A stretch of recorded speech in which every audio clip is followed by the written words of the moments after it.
दोस्तों, तो पिछले एपिसोड में हमने देखा कि किन्यू ब्लू मार्स टेंपल गया हुआ था ताकि वो ब्लू मार्स डील को तोड़ सके, क्योंकि ये डील एम्परर यू के लिए बहुत ज्यादा इम्पोर्टेंट थी। साथ ही साथ यहाँ पर कुछ और लोगों ने भी ब्लू मार्स टेंपल पर हमला कर दिया था ताकि वो उस आर्टिफैक्ट को चुरा सके, लेकिन इन लोगों को मालूम नहीं था कि वहाँ पर इन लोगों के लिए मौत इंतजार कर रही है, क्योंकि तभी अचानक हम देखते हैं कि वहाँ से डीमन एम्परर और एम्परर यू के सुपरडेंट बाहर आ गए थे, जो कि 7th लेवल पर होने के साथ साथ बहुत ही ज्यादा खूंखार और खतरनाक थे। वो यहाँ पर मौजूद सब लोगों को जान से मारना शुरू कर देते हैं, जबकि दूसरी तरफ खड़ा किन्यू ये सब अपने सामने होता हुआ देख रहा था। अब उसके गुस्से की हद भी पार हो चुकी थी, जिसके बाद हम देखते हैं कि वो अपने स्पिरिचुअल मेंशन में जाने के बाद अपनी बॉडी को सोल पपेट से एक्सचेंज कर लेता है ताकि वो यहाँ पर अच्छे से फाइट कर सके।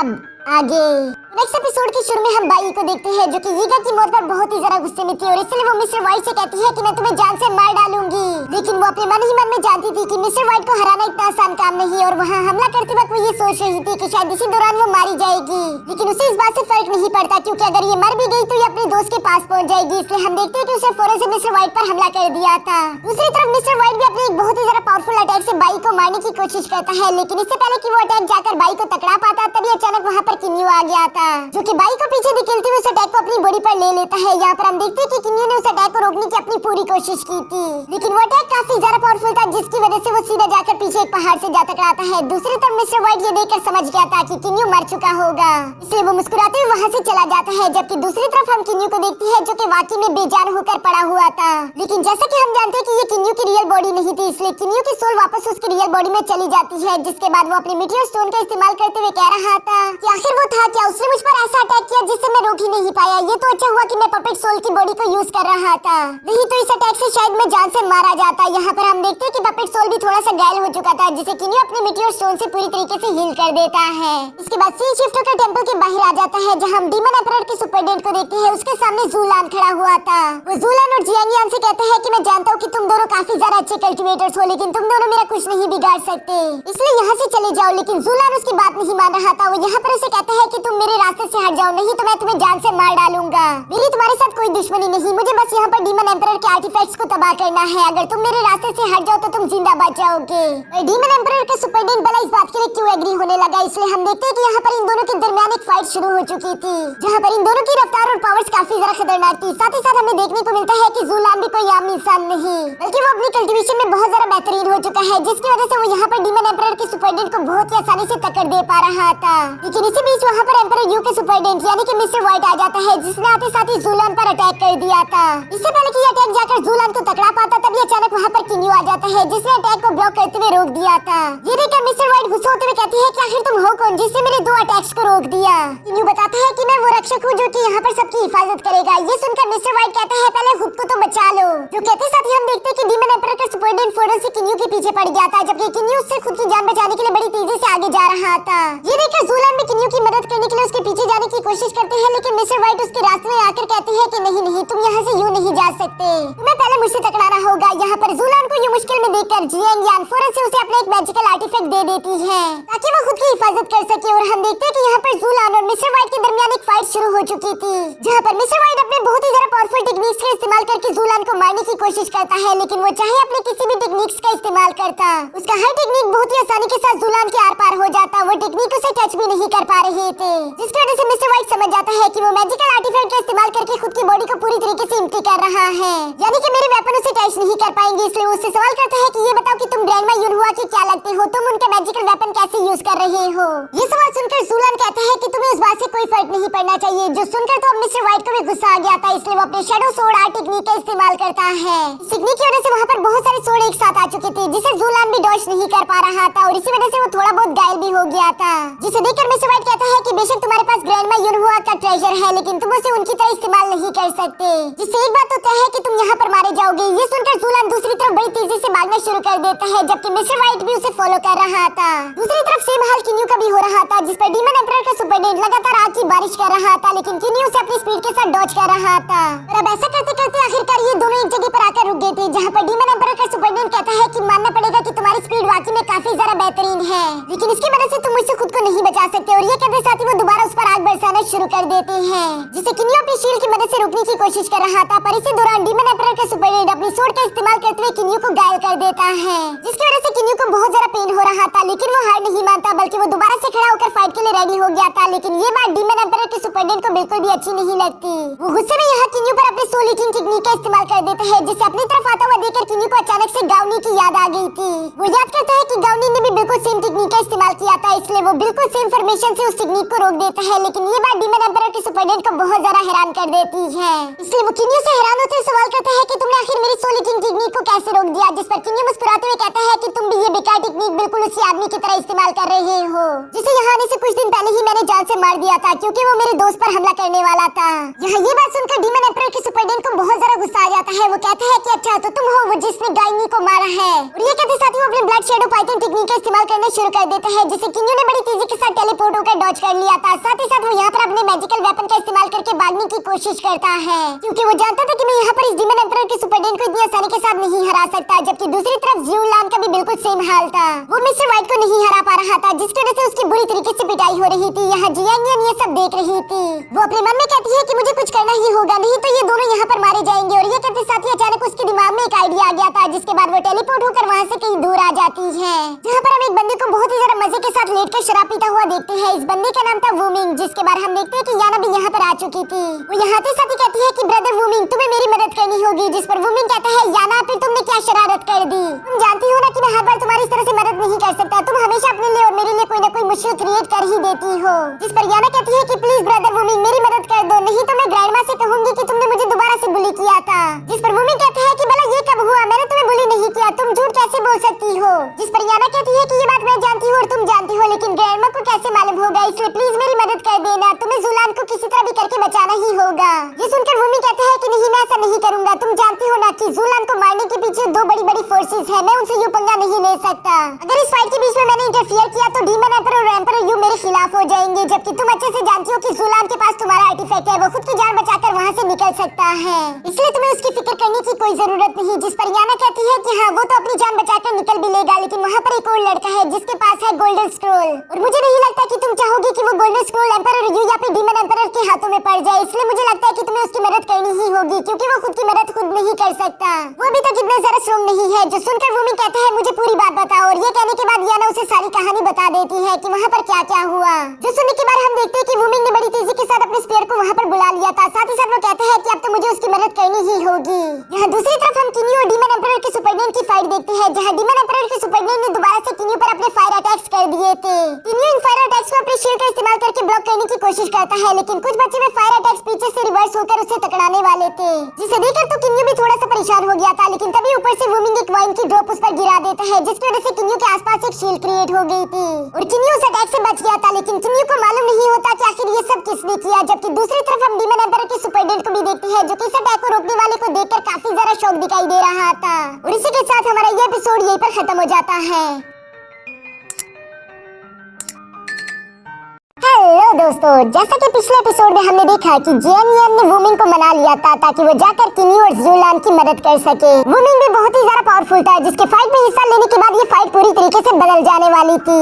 अब आगे तो नेक्स्ट एपिसोड के शुरू में हम देखते हैं कि एम्परर यू और डीमन एम्परर का सुपरडेंट दोनों एक साथ आ गए थे, जिनके सामने ज़ूलान और किन्यू अकेले खड़े हुए थे। यहाँ वो दोनों के दोनों सुपरडेंट एक साथ अपने पावरफुल टेक्निक्स का इस्तेमाल करते हुए उन दोनों को जान से मारने की कोशिश करते हैं, लेकिन वो दोनों भी इतने ज्यादा कमजोर नहीं थे। वो दोनों मिलकर अपनी पूरी जान लगाते हुए उन टेक्निक्स को किसी तरह से ब्लॉक कर लेते हैं, जिसके बाद हम देखते हैं कि वो दोनों सुपरडेंट बड़ी तेजी के साथ आगे बढ़ते उन लोगों को जान से मारने की कोशिश करने वाले थे। लेकिन तभी एक स्पेयर बहुत ही तेजी के साथ आता है, जिसने उन दोनों सुपरडेंट को पीछे हटा दिया था। यहाँ पर वो दोनों सुपरडेंट ये देखकर हैरान हो गए थे। वो देखते हैं कि ये गोल्डन स्पेयर किसी और का नहीं बल्कि वूमिंग का है, जिसे यहाँ पर देखकर तो ये दोनों भी बहुत ही ज्यादा शॉक दिखाई दे रहे थे। ये लोग सवाल करते हैं कि वूमिंग तुम यहाँ पर क्या कर रहे हो, जिस पर वूमिंग बताता है कि मैं तो यहाँ से गुजर रहा था, पर तुम लोगों को ये लड़ते हुए देखा तो सोचा कि मैं भी यहाँ पर आकर देख लूं। अब क्या तुम बताना पसंद करोगे कि यहाँ पर ये सब क्या चल रहा है। जिस पर वो दोनों एक साथ बताते हैं कि यहाँ पर डीमन एम्परर और एम्परर यू के दरमियान एक डील चल रही थी, जिसे इन दोनों ने यहाँ पर आकर तोड़ने की कोशिश की है, इसलिए हमें इन दोनों को सबक सिखाना ही होगा। जो सुनकर वूमिंग कहता है कि अच्छा तो ये बात है,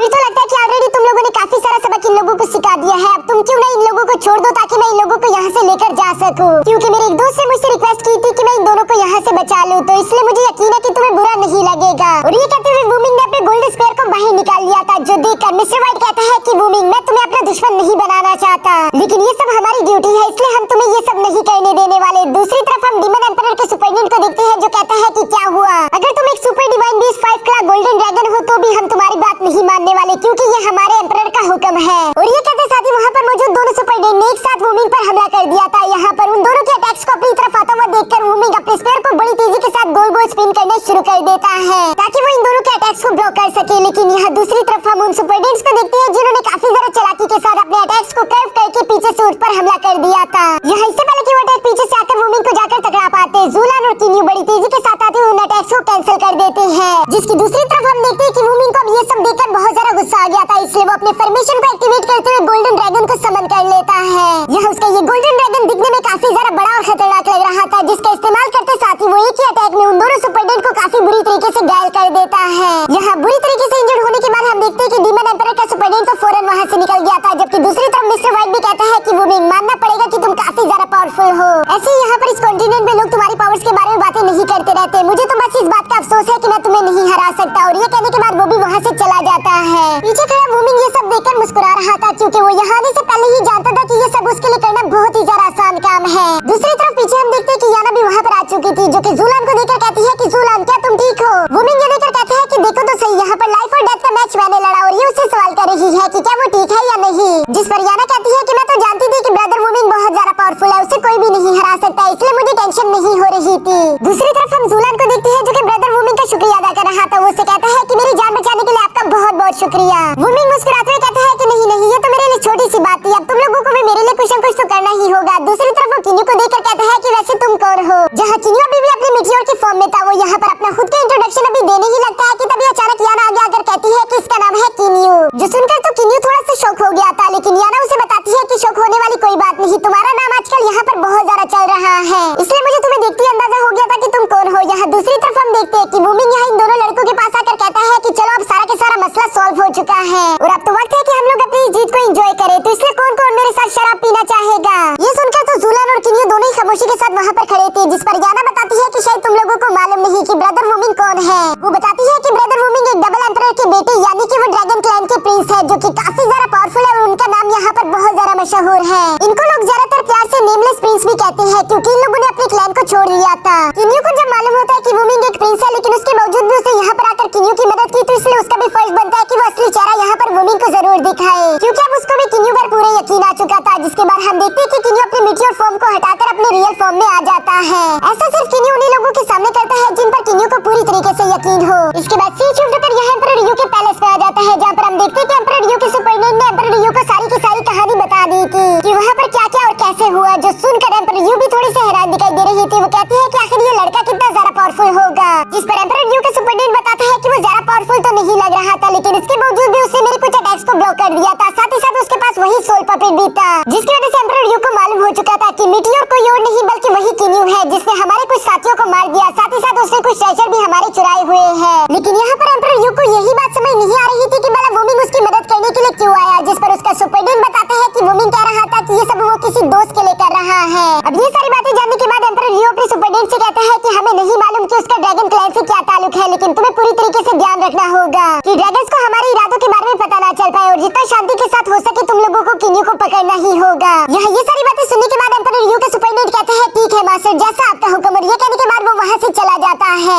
दूसरी तरफ हम डीमन एम्परर के सुपरडेंट को देखते हैं जो कि वापस अपने पैलेस आ चुका था, और वो यहाँ पर अपने बिग ब्रदर को बताता है कि गायनी मारा गया और उसे मारने वाला इंसान कौन है ये भी उसने बता दिया था, जो सुनकर उस बिग ब्रदर को बहुत ज्यादा गुस्सा आ रहा था। वो कहता है कि मैं उस लड़के को जिंदा नहीं छोड़ूंगा, फिर चाहे उसके लिए मुझे पूरी की पूरी इमोर्टल वर्ल्ड को पलटकर ही क्यों ना रखना पड़े। और ये कहने के बाद वो वहाँ से चला जाता है। पीछे बैठा वहीं पर मौजूद डीमन एम्परर भी ये सारी बातें सुन रहा था, इसलिए वो अपने सुपरडेंट से कहता है कि अच्छा ये बताओ कि एम्परर यू ने इस किस्से में क्या किया, क्या उन्होंने अपनी कोई आर्मी नहीं भेजी कि वो वूमिंग और उस लड़के को पकड़कर अपने पास ले आए। जिस पर वो सुपरडेंट बताता है कि नहीं, एम्परर यू ने इस बात को बहुत ही शांति के साथ दफा कर दिया, जैसे कि वो कुछ छुपा रहे हैं। ये सब सुनकर डीमन एम्परर को बहुत ज्यादा गुस्सा आ रहा था। वो कहता है कि एम्परर यू बहुत ज्यादा चालाक इंसान है, वो इस मामले को बहुत ही शांति के साथ इसलिए दफा कर रही है ताकि किसी और को मालूम ना पड़े, क्योंकि मुझे पूरा यकीन है कि उस मिस्टीरियस मास्क वाले आदमी के पास जरूर कोई कीमती ट्रेजर होगा जिसे एम्परर यू खुद के लिए हासिल करना चाहते हैं, लेकिन मैं ऐसा नहीं होने दूंगा। इसलिए वो अपने सुपरडेंट को कहता है कि तुम्हें कुछ भी करके उस मास्क वाले आदमी का पता लगाना होगा, बेशक अभी के लिए उसका चेहरा चेंज हो चुका होगा, लेकिन जरूर उसका कोई ना कोई ताल्लुक वूमिंग और जुलान से है, इसलिए तुम्हें उन पर नजर रखनी होगी, शायद कोई खबर मिल जाए। इसके बाद सी शॉफ्ट होकर यहाँ वूमिंग की विला पर आ जाता है, जहाँ पर हम देखते हैं कि ये तीनों लड़के बहुत ही ज्यादा मजे के साथ वाइन ट्री के नीचे बैठकर वाइन एंजॉय कर रहे थे, जहाँ साथ ही साथ यहाँ पर इन लोगों को एक दूसरे के बारे में जानने को मिलता है। यहाँ पर वूमिंग बताता है कि जुलान तुम तो एक बहुत ही ज्यादा पावरफुल वॉरियर हो, तो तुम इन दोनों एम्परर के पंजे में कैसे फंस गए, क्योंकि मैंने सुना था कि तुम वो पहले वॉरियर हो जिसने 1000 साल की एज से पहले ही हेवनली इमॉर्टल के सेकंड स्टेज को अचीव कर लिया है। यहाँ ये बात सुनकर तो किन्यू भी थोड़ा सा हैरान हो गया था, क्योंकि 1000 साल की एज से पहले ही हेवनली इमॉर्टल के सेकंड स्टेज को अचीव करना बिल्कुल नामुमकिन जैसा है। किन्यू तो खुद भी हेवनली इमॉर्टल रन के फर्स्ट स्टेज पर पहुंच चुका है, लेकिन उसे ये सब करने में बहुत सारे साल लग गए। वैसे दोस्तों, यहीं पर मैं आप लोगों से एक सवाल करना चाहता हूँ कि क्या तुम में से कोई भी जानता है कि इस वक्त किन्यू की एज क्या होगी? अगर तुम लोगों को मालूम है तो तुम लोग नीचे कमेंट कर दो, और रियल एज क्या है वो भी मैं अभी कुछ ही घंटों बाद आप लोगों को आने वाली वीडियो में बता दूंगा, तो तब तक आप लोग खुद अंदाजा लगाओ। इसके बाद हम देखते हैं कि ये तीनों यहाँ पर वाइन ट्री के नीचे बैठकर मजे से शराब एंजॉय कर रहे थे कि तभी अचानक बातों ही बातों में वूमिंग बता देता है कि कल वो हिडन स्टार एम्परर से मिलने वाला है, क्योंकि उन्होंने वूमिंग को अपने साथ खाने के लिए इनवाइट किया था, और वूमिंग भी वहाँ पर सिर्फ इसलिए जा रहा है क्योंकि वहाँ पर उसे अच्छी शराब पीने को मिलेगी। ये सुनकर तो किन्यू फोन से खड़ा हो गया था। वो कहता है कि आप कहीं बीस्ट एम्परर के बारे में बात तो नहीं कर रहे, प्लीज क्या आप मुझे भी वहाँ पर लेकर जा सकते हैं? हो सकता है कि उन्हें मेरे भाइयों के बारे में कुछ न कुछ मालूम हो, क्योंकि मैं अपने भाइयों की तलाश कर रहा हूँ, वो मुझसे खो चुके हैं। ये सुनकर वूमिंग थोड़ी देर सोचना शुरू कर देता है, जिस पर किन्यू कहता है कि अगर आपको मुझ पर यकीन नहीं तो कोई बात नहीं, मैं आपको परेशान नहीं करूंगा। लेकिन वूमिंग उससे कहता है कि नहीं, ऐसी कोई बात नहीं, मुझे तुम पर पूरी तरीके से यकीन है। वैसे भी तुमने अपना रियल चेहरा मुझे दिखा दिया, जिससे ये बात भी साबित हो गई कि तुम भी मुझ पर यकीन करते हो। तो अब हम लोग दोस्त बन चुके हैं, इसलिए मैं तुम्हें वहाँ पर जरूर लेकर जाऊंगा। जबकि साथ ही साथ यहाँ पर वूमिंग कहते हैं कि वैसे तुम जानते हो कि मैंने तुम्हें क्यों बचाया, क्योंकि मैं भी तुमसे किसी खास आदमी के बारे में पूछना चाहता था। क्या तुम किसी आदमी को जानते हो जिसका नाम आओ वुजू है? क्या तुमने उसे कहीं पर देखा है, या तुम्हें कुछ भी उसके बारे में मालूम है? क्योंकि मैंने सुना कि तुम काफी दूर से आए हो। यहाँ वूमिंग के इसी सवाल के साथ हमारा ये एपिसोड यहीं पर खत्म हो जाता है। हेलो दोस्तों, तो पिछले एपिसोड में हमने देखा कि वूमिंग, किन्यू और जुलान आपस में काफी ज्यादा अच्छे दोस्त बन चुके थे, जिसके बाद ये लोग मजे से बैठकर वाइन एंजॉय कर रहे थे कि तभी वूमिंग बताता है कि वो किसी तरह के हिडन स्टार पर जाने वाला है, क्योंकि वहाँ पर उसे किसी ने खाने पर इनवाइट किया है। ये सुनकर तो किन्यू भी उसके साथ जाने की जिद करता है, क्योंकि वो वहाँ पर अपने भाइयों को ढूंढना चाहता था। ये सुनकर वूमिंग उसे अपने साथ लेकर जाने के लिए एग्री हो गया था, जबकि साथ ही साथ वो यहाँ पर किन्यू से सवाल करता है कि कहीं तुम किसी ऐसे आदमी के बारे में तो नहीं जानते जिसका नाम वुजू है? अब यहाँ आगे बढ़ने से पहले मैंने आप लोगों से पिछली वीडियो में सवाल किया था कि क्या आप लोग बता सकते हो कि किन्यू की इस वक्त एज क्या है, जिस पर आप में से बहुत सारे लोगों ने डिफरेंट एजेस बताए, लेकिन इस वक्त किन्यू पूरी 310 साल का हो चुका है। वैसे ये इतना इम्पोर्टेंट तो नहीं था, लेकिन मैंने कहा चलो आप लोगों को बता दूं, क्योंकि किन्यू कहीं से भी 310 साल का नहीं दिख रहा। तो नेक्स्ट एपिसोड के शुरू में हम देखते हैं कि किन्यू जवाब देता है कि नहीं, मैं ऐसे किसी आदमी के बारे में कुछ भी नहीं जानता, जो सुनकर वूमिंग काफी ज्यादा निराश हो गया था। वो खड़े होकर कहते हैं कि किन्यू, मुझे तुमसे बहुत ज्यादा उम्मीद थी, मुझे लगता था कि शायद तुम उसके बारे में कुछ न कुछ तो जानते होगे, लेकिन चलो कोई बात नहीं। साथ ही साथ वो यहाँ पर अपने दो नए बनने वाले दोस्तों को दिल खोलकर अपने ड्रैगन क्लैन के सीक्रेट बताता है। वो कहता है कि मैं पहले ड्रैगन क्लैन में रहा करता था, मैं अपने पिता के समान बहुत ज्यादा वफादार था, लेकिन एक दिन मुझे एक लड़की से प्यार हो गया जो कि व्हाइट फॉक्स क्लैन से बिलोंग करती थी, और मेरे ड्रैगन क्लैन को हमारा ये रिश्ता मंजूर नहीं था, जिसकी वजह से वो लोग काफी ज्यादा गुस्सा हो गए थे, लेकिन फिर मैं उन लोगों को छोड़कर वहाँ से आ गया। दूसरी तरफ वो अपने भाई वूजी की कहानी भी बताता है कि जब वो पैदा हुआ था तो लोग उसे नॉर्मल सा रेड ड्रैगन समझ रहे थे, और इसलिए उन सब लोगों ने उसे अपने से दूर कर दिया था। लेकिन जब हमारे एक एल्डर को मालूम हुआ कि वूजी एक सुपर म्यूटेटेड ड्रैगन बीस्ट है, तब लोग उसके दोस्त बनना चाहते थे, पर तब तक वूजी ने सब लोगों का असली चेहरा देख लिया था। वो जानता था कि उसका सिर्फ असली दोस्त वूमिंग है, यानी कि मैं। और जब मैंने अपने ड्रैगन क्लैन का साथ छोड़ दिया था तो वो भी मेरे पीछे पीछे ड्रैगन क्लैन को छोड़कर वहाँ से आ गया, लेकिन तब से वो कहीं गायब हो चुका है। मैं नहीं जानता कि वो इस वक्त कहाँ पर होगा और किस कंडीशन में होगा, बस मैं चाहता हूँ कि मुझे मेरा भाई वापस मिल जाए। साथ ही वूमिंग अपने सामने वाले वाइन ट्री की तरफ इशारा करते हुए कहता है कि ये मैंने और मेरे भाई वूजी ने मिलकर लगाया हुआ था। आज ये दरख्त तो यहाँ पर मौजूद है, लेकिन मेरा भाई नहीं। मुझे इस बात का बहुत ज्यादा अफसोस होता है। उसकी ये सारी इमोशनल बातें सुनकर किन्यू भी थोड़ा सा उदास हो गया था। वो कहता है कि ये दुनिया कभी भी फेयर नहीं है, यहाँ पर इमोशनल अप्स एंड डाउन्स हमेशा आते रहते हैं। किन्यू उदास होकर कहता है कि मैं भी एक लड़की से बहुत ज्यादा प्यार करता था, पर उसके और मेरी पावर्स लेवल का डिफरेंस होने की वजह से मुझे उससे दूर होना पड़ा। ये सारी बातें ऊपर बैठा जुलान भी सुन रहा था, जो कि ऊपर से जंप करता हुआ सीधा ब्रदर वूमिंग के सामने आ जाता है। वो कहता है कि ब्रदर वूमिंग, तुमने बेशक ड्रैगन क्लैन छोड़ दिया, लेकिन एटलीस्ट अब तुम अपने प्यार के साथ तो रह पा रहे हो। दूसरी तरफ वो किन्यू को देखकर कहता है कि बेशक तुम अपने प्यार के नजदीक नहीं जा पा रहे, लेकिन तुम्हारे दिल में अभी भी उम्मीद की किरण जिंदा है, तुम कभी न कभी तो उससे मिल पाओगे। लेकिन मैं तो जिससे प्यार करता था वो तो अब मर चुकी है, मेरे लिए कोई भी उम्मीद बाकी नहीं। यहाँ ये सारी बातें करते हुए ये लोग इमोशनल होकर वाइन्स पर वाइन पिए जा रहे थे कि तभी अचानक वहाँ पर याना आ जाती है, जो कि इन तीनों से कहती है कि बस करो, और तुम लोग कितना शराब पियोगे। साथ ही साथ वो ब्रदर वूमिंग से कहती है कि तुम्हें क्या हिडन स्टार नहीं जाना था? वूमिंग कहता है कि नहीं, आज मेरा जाने का कोई मूड नहीं, आज मैं अपने भाइयों के साथ बैठकर मजे से शराब पीऊंगा। जिस पर याना उसे देखकर कहती है कि अच्छा तो ऐसी बात है, मुझे लगता है कि भाभी को बताना ही पड़ेगा कि तुम क्या कह रहे हो। जिस पर वुमिन घबराते हुए कहते हैं कि क्या मतलब क्या कह रहा हूँ, मैं यही कह रहा था कि बस मैं निकलने वाला हूँ। दोस्तों इस बात से फर्क नहीं पड़ता कि आप कितने बड़े इमोर्टल या कल्टीवेटर हो, वाइफ का डर तो हर जगह चलता है, ये तो मुझे मालूम हो ही गया। इसके बाद सीन शिफ्ट होकर यहाँ हिडन स्टार पर आ जाता है, जहाँ हम देखते हैं कि ये तीनों वहाँ पर पहुँच चुके थे और साथ ही साथ हमें यहाँ पर एक अनजान शख्स को भी देखने को मिलता है जो कि चुपके छुपाते यहाँ इन तीनों पर नजर रख रहा था। इसके बाद हम देखते हैं कि ये तीनों यहाँ से सीधा ब्रदर मिंग से मिलने के लिए आ जाते हैं, जिन्होंने यहाँ पर वुमिंग को खाने पर बुलाया था। यहाँ खाना खाते हुए ब्रदर वुमिंग किन्यू से कहता है कि इनसे मिलो, ये है मिंग, इन्हें मैंने तुम्हारे बारे में सब कुछ बता दिया है कि तुम यहाँ पर अपने दोनों भाइयों की तलाश कर रहे हो। तुम्हारे दोनों भाइयों का भी सारा के सारा पता मैंने इन्हें बता दिया है, इन्हें कुछ तो मालूम होगा जो कि अभी तुम्हें बता देंगे। ब्रदर मिंग यहाँ पर किन्यू की तरफ देखकर कहता है कि जैसा तुमने हावीवी के बारे में बताया था, वो 200 साल पहले यहाँ पर आया है। मैं एक ऐसे वाटर मंकी बीस्ट को जानता हूँ जिसकी आंखों में आग तैर रही हो, बिल्कुल तुम्हारे भाई हावीवी की तरह, बल्कि मुझे पूरा यकीन है कि वो तुम्हारा भाई ही होगा। इस वक्त वो एप एम्परर के पास मौजूद है, जो सुनकर किन्यू काफी ज्यादा खुश हो गया था क्योंकि वो जान चुका था कि उसका भाई जिंदा और सलामत है। साथ ही यहाँ पर किन्यू अपने दूसरे भाई सिबल के बारे में सवाल करता है, जिस पर मिंग कहता है कि मुझे माफ कर देना, मैंने सारे के सारे फ्लाइंग बर्ड क्लैंस को ढूंढ लिया, लेकिन मुझे कोई भी सुपर डिवाइन बीस्ट नहीं मिला जो कि पिछले 200 साल में यहाँ पर आया हो। किन्यू कहता है कि जरूर सिबल ने अपना नाम और पता चेंज कर दिया होगा, इस वजह से तुम लोग उसे पहचान नहीं पाए होंगे। लेकिन वुमिन बताते हैं कि नहीं, ऐसा करना मुमकिन नहीं, असल में सुपर डिवाइन बीस्ट बहुत ही ज्यादा कम होते हैं, तो इसलिए उनका छुपना थोड़ा मुश्किल है।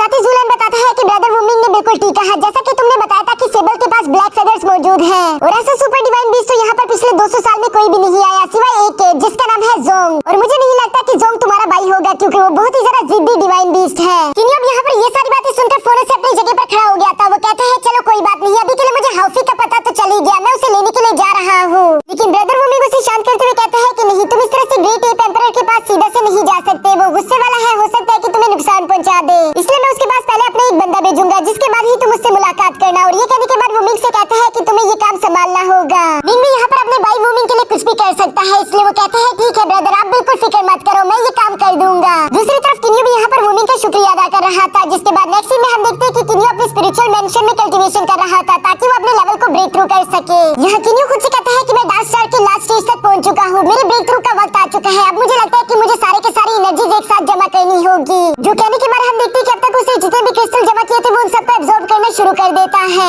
इसकी वजह से हम देखते हैं कि किन्यू के आउटर बॉडी में ट्रांसफॉर्मेशन आना शुरू हो चुकी थी, जिसकी वजह से किन्यू भी समझ चुका था कि वो ब्रेक थ्रू करने वाला है। साथ ही साथ किन्यू नोट करता है कि उसके बॉडी के अंदर जो डार्क स्टार मौजूद है वो भी धीरे धीरे करके ट्रांसफॉर्म हो रहा था, वो अपनी शक्ल बदलना शुरू कर चुका है। यहाँ पर किन्यू अपने डार्क स्टार रैम से ब्लैक होल रैम तक कल्टीवेट कर रहा था, जिसकी वजह से वहाँ चारों तरफ बहुत ज्यादा एनर्जी फैल चुकी थी। ये एनर्जी इतनी ज्यादा थी कि दूर दूर से बहुत बड़े बड़े एम्परर्स भी इस एनर्जी को महसूस कर पा रहे थे और इसलिए वो इसी की तरफ बढ़ना शुरू कर देते हैं, जबकि बाकी के लोग भी वहाँ आसमान में इस तरह की चेंजेस को देखकर काफी ज्यादा परेशान हो गए थे। उन लोगों को यकीन नहीं आ रहा था कि आखिर यहाँ पर ये सब क्या हो रहा है। जबकि किन्यू के स्पिरिचुअल वर्ल्ड में हम देखते हैं कि किन्यू का डार्क स्टार पूरी तरीके से एक ब्लैक होल बन चुका था और ये सब तो सिर्फ एक शुरुआत थी, लेकिन इसके बावजूद भी बड़े बड़े एम्परर वहाँ पर इतनी टेरिफाइंग एनर्जी को देखकर काफी ज्यादा घबरा रहे थे। उन लोगों को समझ नहीं आ रहा था कि आखिर ये डिवाइन ट्राइबोल्यूशन किसका हो रहा है, क्योंकि वो ऐसे किसी भी पावरफुल इंसान के बारे में नहीं जानते थे। इवन कि ब्रदर वुमिन भी टेरिफाइंग एनर्जी को देखकर कहता है कि अगर ये एनर्जी यहाँ पर जल्दी खत्म ना हुई तो हो सकता है कि ये पूरी की पूरी इस प्लेनेट को तबाह कर दे। दूसरी तरफ हम किन्यू को देखते हैं जो कि उन सारी टेरिफाइंग एनर्जी पर काबू करते हुए आखिरकार ब्रेक थ्रू कर लेता है और इसी वजह से वो ब्लैक होल के फर्स्ट स्टेज पर पहुंच चुका था।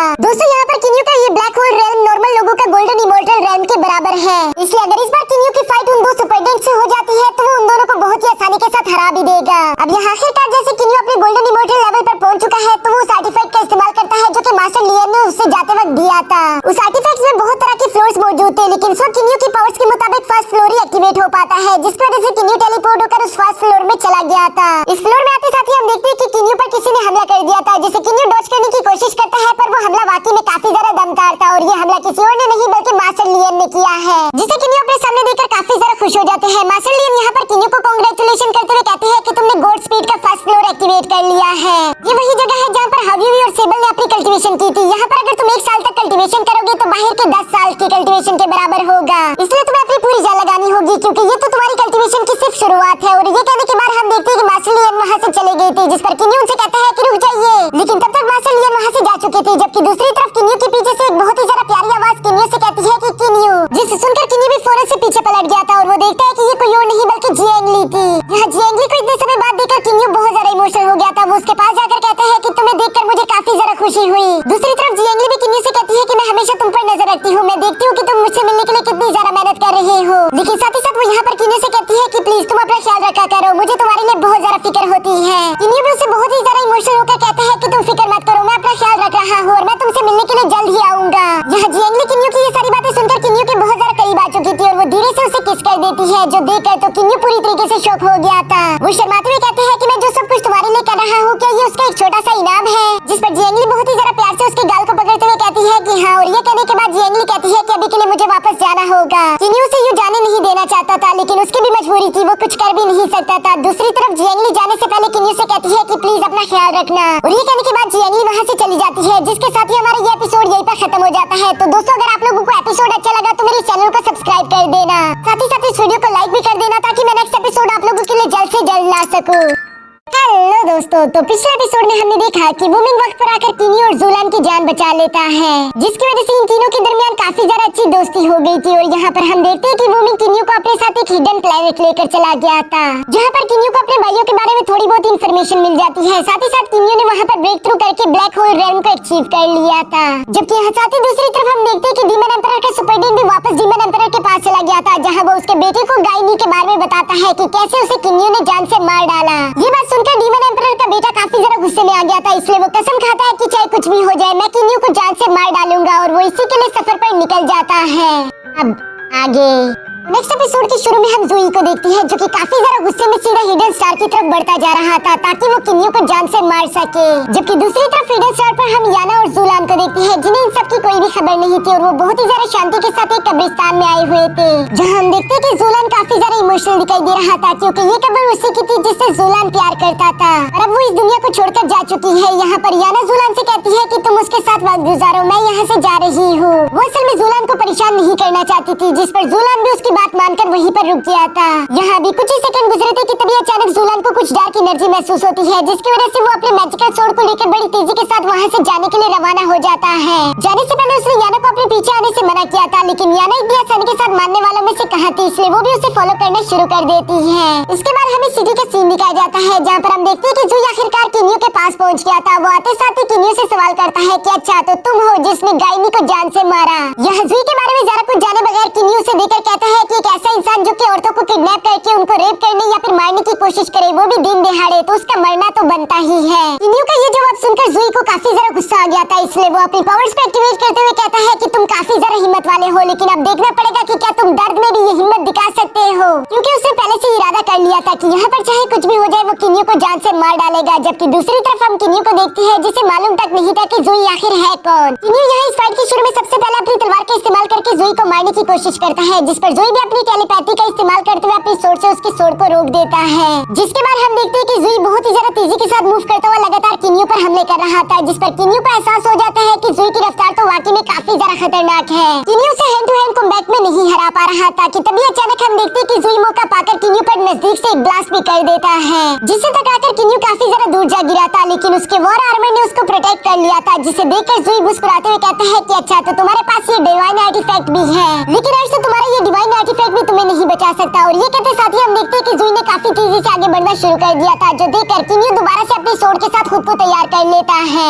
जिसके बाद हम देखते हैं कि किन्यू अपनी पूरी कोशिश करते हुए ज़ूई को पीछे हटाने की कोशिश करता है, पर यहाँ पर ज़ूई की ताकत बहुत ही ज्यादा खतरनाक थी। इवन कि किन्यू ने अपने स्काई शैटरिंग सोर्ड टेक्निक का भी इस्तेमाल कर दिया था, जिसे हम देखते हैं कि ज़ूई ने अपने एक बहुत ही मामूली आर्टिफैक्ट का इस्तेमाल करके वहीं पर रास्ते में ही रोक दिया। यहाँ तक कि किन्यू उसे टच भी नहीं कर पाता, बल्कि उल्टा वो एक बहुत बड़े ब्लास्ट के साथ उड़ता उड़ता दूर जा गिरता है। यहाँ किन्यू के हाथ से तलवार गिर चुकी थी, अगर उसकी जगह कोई और मामूली इंसान होता तो शायद अब तक मारा भी जा चुका होता, क्योंकि हम देखते हैं कि ज़ूई टेलीपोर्ट होकर सीधा उसके सामने आ गया था। वो वहाँ पर किन्यू की सोल को यूं सलामत देखकर काफी जरा हैरान होते हुए कहता है कि तुम्हारी सोल अभी तक बिल्कुल ठीक कैसे है? मुझे मालूम नहीं था कि तुम मेरी इस अटैक को झेल पाओगी। अगर तुमने इस अटैक को झेल लिया, इसका मतलब तुम अभी तक इमॉर्टल लेवल तक पहुँच चुके हो। और चलो ये तो मेरे लिए ही अच्छा है, मैं तुम्हें और थोड़ा बहुत टॉर्चर कर पाऊंगा। और ये कहने के बाद वो दोबारा से किन्यू पर हमला करने के लिए खुद को तैयार कर लेता है। दूसरी तरफ यिंडी प्लेनेट पर हम मिसेस लिन को देखती है, जो कि अपने ग्रैंडपा एम्परर यिन के पास आई हुई थी।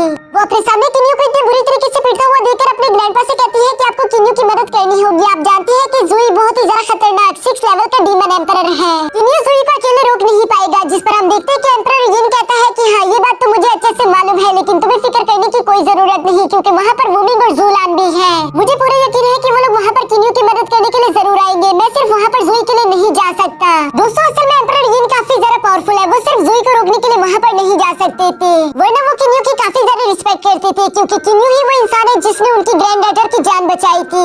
इसके बाद दोबारा हमें यहाँ पर सिटी का सीन दिखाया जाता है, जहाँ पर हम देखते हैं कि अब किन्यू की हालत काफी ज्यादा खराब हो चुकी थी। वो ऑलमोस्ट हार चुका था, जिस पर ज़ोई भी उस पर एक फाइनल अटैक करके उसे अपनी जान से मारने की कोशिश करने वाला था कि तभी अचानक वहाँ पर जूलान आ जाता है, जिसने उस अटैक को आते साथ ही ब्लॉक कर दिया था। ये देखकर ज़ोई को बहुत ज्यादा गुस्सा आ गया था कि उसके अटैक को किसने रोका, लेकिन वो जैसे ही पलट कर देखता है कि ये जूलान है, उसका सारा के सारा गुस्सा खत्म हो जाता है। और हम देखते हैं कि यहाँ जूलान ज़ोई को देखकर कुछ ज्यादा खुश दिखाई नहीं दे रहा था। वो फौरन से किन्यू के पास जाकर उसे खड़ा करते हुए कहता है कि किन्यू क्या तुम ठीक हो, जिस पर किन्यू भी हिम्मत के साथ खड़े होते हुए कहता है कि हाँ अभी के लिए मैं ठीक हूँ, मैं फाइट कर सकता हूँ। इसके बाद जूलान बहुत ही ज्यादा गुस्से के साथ अपनी तलवार को बाहर निकालते हुए ज़ोई से कहता है कि तुम्हें यहाँ पर नहीं आना चाहिए था, और ये कहते साथ ही वो ज़ोई पर हमले करना शुरू कर देता है, जिन हमलों को ज़ोई बहुत ही आसानी के साथ डॉज कर रहा था। साथ ही साथ वो सवाल करता है कि तुम ऐसा क्यों कह रही हो, भला मैं यहाँ पर क्यों नहीं आ सकता, जिस पर जूलान कहता है कि ये वो जगह है जहाँ पर आजिया के मरने के बाद मैंने उसे यहीं पर दफना दिया, लेकिन साथ ही साथ मैंने कसम खाई थी कि आजिया को मारने का बदला मैं तुमसे और तुम्हारे फादर से जरूर लूंगा। डीमन एम्परर को इसके लिए जरूर पछताना पड़ेगा।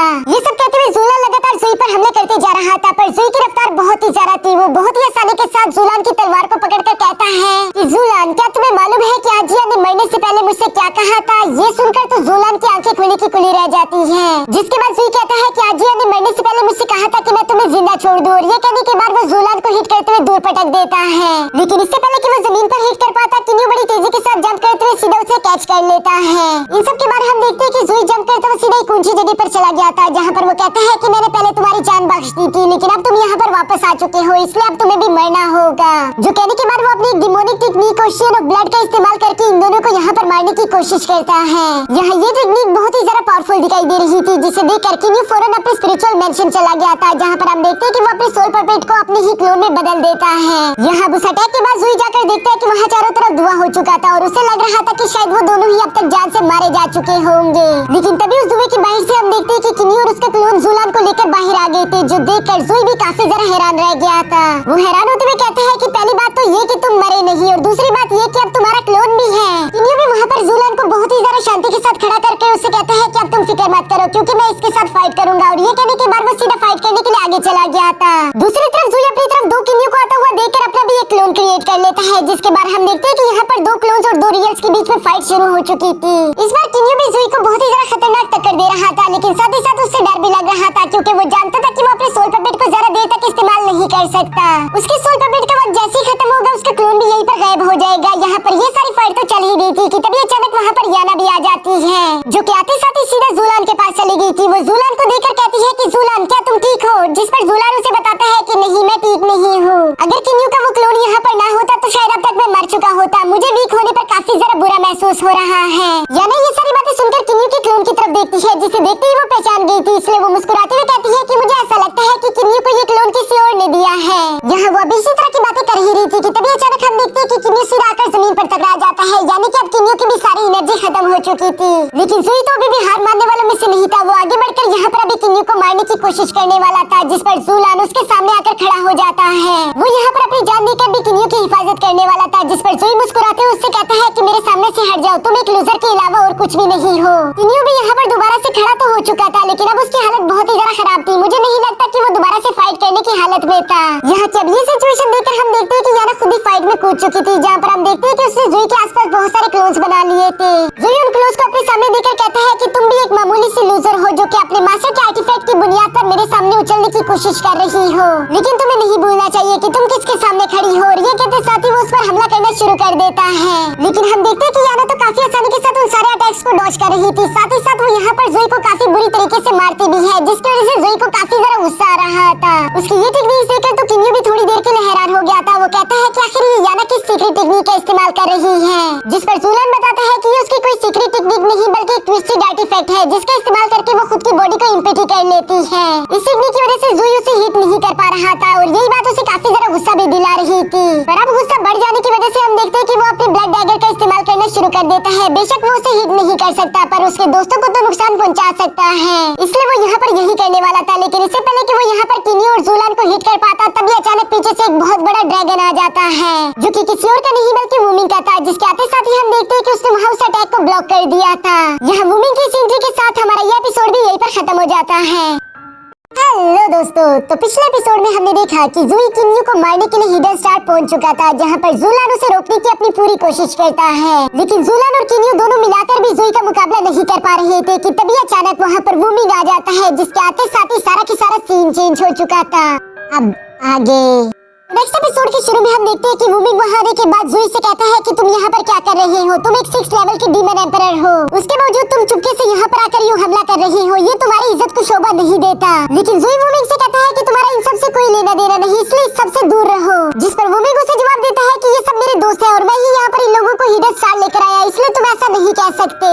यहाँ पर ज़ुई वूमिंग के सारे इरादे समझ चुका था, वो जान चुका था कि वूमिंग पीछे नहीं हटने वाला, इसलिए वो उससे कहता है ठीक है, फिर अगर यही बात है तो हमें भी फाइट करनी होगी। और ये कहते साथ ही हम देखते हैं कि ज़ुई ने अपने स्पिरिचुअल डीमन को समन कर लिया था, जिस पर दूसरी तरफ खड़ा वूमिंग भी अपने स्पिरिचुअल ड्रैगन के साथ उसके सामने आकर कहता है कि तुम्हें क्या लग रहा है कि मैं तुमसे डर जाऊंगा? नहीं, ऐसा बिल्कुल नहीं होने वाला। यहाँ पर ये दोनों एक दूसरे के साथ फाइट करने के लिए पूरी तरीके से तैयार खड़े थे और ये सीन काफी ज्यादा इंटेंस हो चुका था कि तभी अचानक यहाँ नीचे दूसरी तरफ किन्यू महसूस करता है कि उस पर कोई हमला कर रहा है, जिसकी वजह से उसने अपने आसपास शील्ड भी क्रिएट कर ली थी, लेकिन इसके बावजूद भी एक पावरफुल अटैक आकर उससे टकरा गया था, जो कि उसके शील्ड को तोड़ते हुए उससे भी काफी बुरी तरीके से डैमेज कर देता है। ये देखकर तो किन्यू भी हैरान हो गया था, वो कहता है कि आखिर ये है कौन जो इतना ज्यादा पावरफुल है कि उसने मेरे सोल पपेट की डिफेंस को भी बहुत ही आसानी के साथ ब्रेक थ्रू कर दिया। और हम देखते हैं कि किन्यू पर हमला करने वाला और कोई नहीं बल्कि डीमन एम्परर ज़ू टियानिया था, जो कि खुद यहाँ पर आ चुका है। और वो यहाँ आने के बाद याद करता है कि कैसे किन्यू ने उसके मैसेंजर को जान से मार डाला था। वो इसी बात को लेकर अभी भी बहुत ही ज्यादा गुस्से में था, इसलिए वो किन्यू को देखकर कहता है कि ये तो अच्छा हुआ कि मुझे तुम्हें ढूंढने के लिए खुद नहीं आना पड़ा, बल्कि तुम मेरे पास चले आए। और ये कहते साथ ही वो किन्यू पर हमला करना शुरू कर देता है, जिसे किन्यू ने भी अपने सामने शील्ड करके ब्लॉक करना शुरू कर दिया था।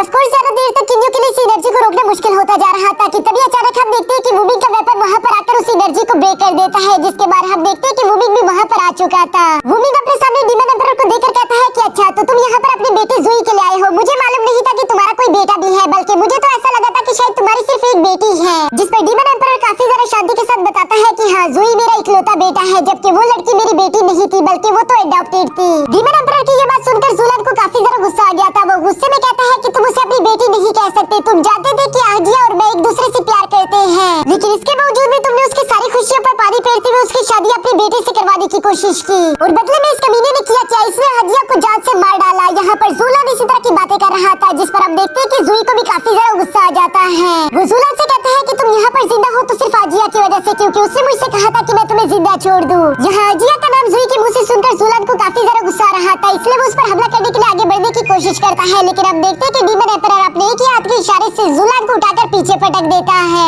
जिसके बाद वो ज़ुलान से कह रहा था कि ज़ुलान तुम्हें जरा शांत होना सीख लेना चाहिए, लेकिन ज़ुलान काफी ज्यादा गुस्से में कहता है कि मुझे मत सिखाओ, तुम ही वो इंसान हो जिसकी वजह से आजिया मारी गई, तुम्हारे गलत फैसलों की वजह से आजिया को काफी कुछ सहना पड़ा। यहाँ अपने फादर के साथ बदतमीजी होता हुआ देखकर ज़ुई को भी काफी ज्यादा गुस्सा आ जाता है, इसलिए वो कहता है कि बस बहुत हुआ। जो कहते साथ ही हम देखते हैं कि उसने ज़ुलान पर फौरन से हमला कर दिया था, लेकिन इससे पहले कि वो अटैक जाकर ज़ुलान से टकरा पाता, याना बड़ी तेजी के साथ अपनी ट्विस्ट आर्टिफैक्ट का इस्तेमाल करते हुए वहाँ से ज़ुलान को बचा लेती है। इस आर्टिफैक्ट को देखकर डीमन एम्परर समझ चुका था कि ये ग्रैंडमा युनहुआ का आर्टिफैक्ट है, और इसका मतलब ये लड़की ग्रैंडमा युनहुआ की ग्रैंड डॉटर है। वो ये सवाल यहाँ पर याना से भी कर रहा था, लेकिन याना उसके साथ बदतमीजी कर रही थी, जिस पर डीमन एम्परर कहता है कि क्या तुम्हारी ग्रैंडमा ने तुम्हें सिखाया नहीं कि तुम इस तरह बड़ों से बात नहीं कर सकती? लेकिन चलो कोई बात नहीं, वैसे भी मुझे तुम लोगों से कोई काम नहीं, मैं तो यहाँ पर सिर्फ इस लड़की को लेने के लिए आया हूँ। और ये कहते साथ ही हम देखते हैं कि उसने दोबारा से किन्यू पर हमला करना शुरू कर दिया था, जिसे वूमिंग बहुत ही तेजी के साथ आगे आकर ब्लॉक कर लेता है। लेकिन अब ये सब देखकर डीमन एम्परर को बहुत ज्यादा गुस्सा आ गया था। वो कहता है कि तुम्हारे ड्रैगन क्लैन को हमारे बीच नहीं आना चाहिए,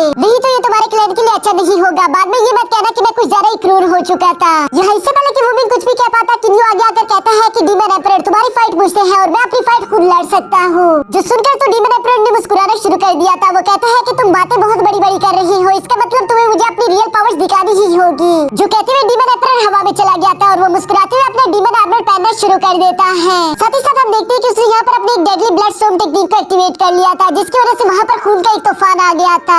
ये तूफान इतना जरा खतरनाक था कि दूर से एम्परर यू भी इसे महसूस कर लेता है, जबकि दूसरी तरफ हम ज़ोई को देखते हैं जो कह रहा था कि आज तक इस तूफान से कोई भी नहीं बच पाया। आज के दिन इसके अंदर आने वाला हर इंसान मारा जाएगा और इस तरह से मैं अपने स्टूडेंट गाइनी का भी बदला ले पाऊंगा। यहाँ पर उसकी ये बात सच थी, क्योंकि टोर्नेडो के अंदर हम देखते हैं कि वुमिन किन्यू ज़ूलान काफी ज्यादा तकलीफ से गुजर रहे थे और तभी अचानक एक स्लैश अटैक बड़ी तेजी के साथ आते हुए स्टोन को वहाँ पर डिस्ट्रॉय कर देता है, जो देखकर वहाँ पर मौजूद डीमन एम्परर काफी ज्यादा हैरान हो गया था। इवन कि ज़ोई भी काफी ज्यादा हैरान होते हुए सवाल करता है कि आखिर वो कौन है जिसने हमारे बीच यूं आने की हिम्मत की। तभी अचानक आसमान से एक आवाज सुनाई देती है कि डीमन क्लैन को खुद पर थोड़ा सा काबू रखना चाहिए। ये सुनकर ज़ोई को तो काफी ज्यादा गुस्सा आ रहा था, लेकिन डीमन एम्परर उसे शांत कराते हुए कहता है कि मुझे माफ कर देना, मुझे मालूम नहीं था कि एम्परर यिन भी यहाँ पर आने वाले हैं। यहाँ पर हम देखते हैं कि डीमन एम्परर की आंखों में साफ साफ डर दिखाई दे रहा था। तभी अचानक वहाँ पर मिस लिन अपने ग्रैंडफादर के साथ आ जाती है, जिन्हें देखकर किन्यू काफी ज्यादा खुश हो गया था और वो यहाँ पर एम्परर यिन को भी ग्रीट करता है। जबकि दूसरी तरफ एम्परर यिन को हम देखते हैं जो कि यहाँ आने के बाद एम्परर ज़ू टियानिया से कहता है कि तुम अपने बच्चे को डिसिप्लिन नहीं सिखा पाए, इसलिए मुझे मजबूरन यहाँ पर आना पड़ा ताकि मैं उसे डिसिप्लिन सिखा सकूं। और ये कहते साथ ही हम देखते हैं कि एम्परर यिन ने काफी ज्यादा गुस्से से ज़ूई का गला दबाना शुरू कर दिया था,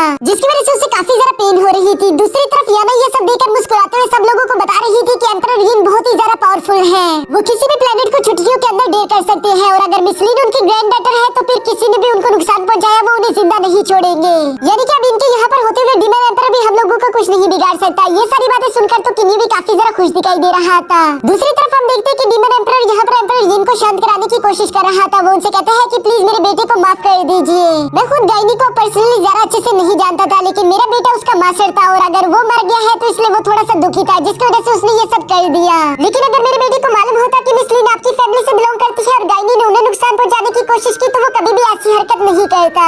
ये सुनकर तो एम्परर यिन और भी जरा गुस्से में आ गए थे। वो कहते हैं कि अगर मेरी ग्रैंड डॉटर के अलावा वहाँ पर कोई और लड़की होती तो क्या तुम लोग उसे यूं ही जान से मार डालते? तुम लोगों को किसी की भी जान की कोई वैल्यू नहीं है। यहाँ पर ये सब कहते हुए एम्परर यिन लगातार ज़ूई का गला दबाते ही जा रहे थे, जबकि सामने खड़ा डीमन एम्परर ये सब देखने के बावजूद भी कुछ नहीं कर पा रहा था। वो अपने बेटी ज़ूई से कहता है कि तुम इस तरह से शांत क्यों खड़े हो, अभी क्या अभी माफी मांगो मिस लिन से, जिस पर ज़ूई अभी भी माफी मांगने का नाम नहीं ले रहा था। लेकिन दूसरी तरफ डीमन एम्परर मिस लिन से कहता है कि मैं एक बेटा होने के नाते तुमसे भीख मांगता हूँ, प्लीज अपने ग्रैंडफादर से कह दो कि वो मेरे बेटे को बख्श दे, आइंदा हम लोग ऐसा कभी भी कुछ नहीं करेंगे। डीमन एम्परर की ये सारी इमोशनल बातें सुनकर हम देखते हैं कि मिस लिन भी थोड़ी सी शांत हो गई थी, इसलिए वो अपने ग्रैंडफादर से कहती है कि ग्रैंडपा प्लीज आप उसे माफ कर दीजिए। एम्परर यिन यहाँ पर ज़ूई को तो छोड़ देता है, लेकिन साथ ही साथ कहता है कि मेरी 3 शर्तें, अगर तुमने उन 3 शर्त को पूरा किया तभी मैं तुम्हारी जान बख्शूंगा, जिनमें वो सबसे पहले इन लोगों से वादा लेता है कि आज के बाद तुम लोग ब्लू स्टार की टेरिटरी में नहीं दिखाई दोगे।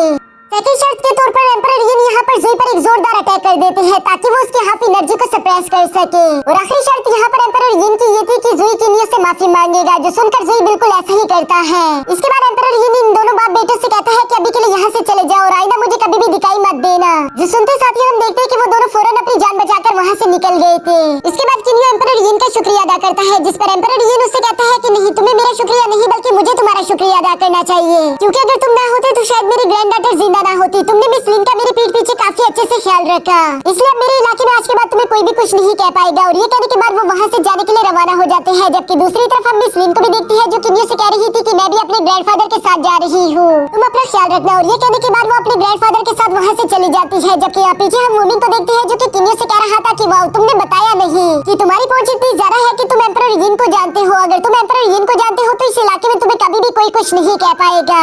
यहाँ पर वुमिन और किन्यू भी इसी तरह की बातें कर रही थी कि तभी ज़ूलान यहाँ पर किन्यू के पास आ जाता है, जो कि किन्यू से कह रहा था कि भाई मुझे अभी यहाँ से जाना होगा, मुझे आज की फाइट के दौरान मालूम हो चुका है कि मैं काफी ज्यादा वीक हूँ, इसलिए मुझे खुद की कल्टीवेशन और ज्यादा बेहतर करनी होगी ताकि एक दिन मैं खुद का बदला ले सकूँ। किन्यू से कहता है ठीक है मेरे भाई, लेकिन क्या तुम्हें मालूम भी है कि तुम कहाँ जाने वाले हो, जिस पर अभी ज़ूलान को तो कुछ भी मालूम नहीं था। लेकिन तभी याना उसे कहती है कि तुम मेरे साथ मेरी ग्रैंडमा के पास चल सकते हो, जिस पर ज़ूलान तो नहीं मानने वाला था, लेकिन याना कुछ न कुछ करके आखिरकार उसे मना ही लेती है। अब यहाँ इन लोगों के इस प्लेनेट को छोड़कर जाने से पहले हम देखते हैं कि याना फौरन से किन्यू के पास आ गई थी, जहाँ वो किन्यू से कहती है कि मैं तुम्हें पहचान चुकी हूँ कि तुम कौन हो। और यहाँ पर वो कहती है कि आज के बाद मैं तुम्हें कहूंगी जीजा। वो इससे पहले कि जीजा कह पाती तभी पीछे से ज़ूलान उसे कहता है कि चलो भी अगर चलना है मैं तुम्हारा इंतजार कर रहा हूँ। यहाँ जल्दबाजी की वजह से याना किन्यू को सब कुछ नहीं बता पाती और इसलिए वो उसे गुड बाय कहकर फौरन वहाँ से चली जाती है, जबकि किन्यू और वुमिन वहाँ से उन लोगों को जाते हुए देख रही थी। और इसी के साथ हमारा ये एपिसोड यहीं पर खत्म हो जाता है।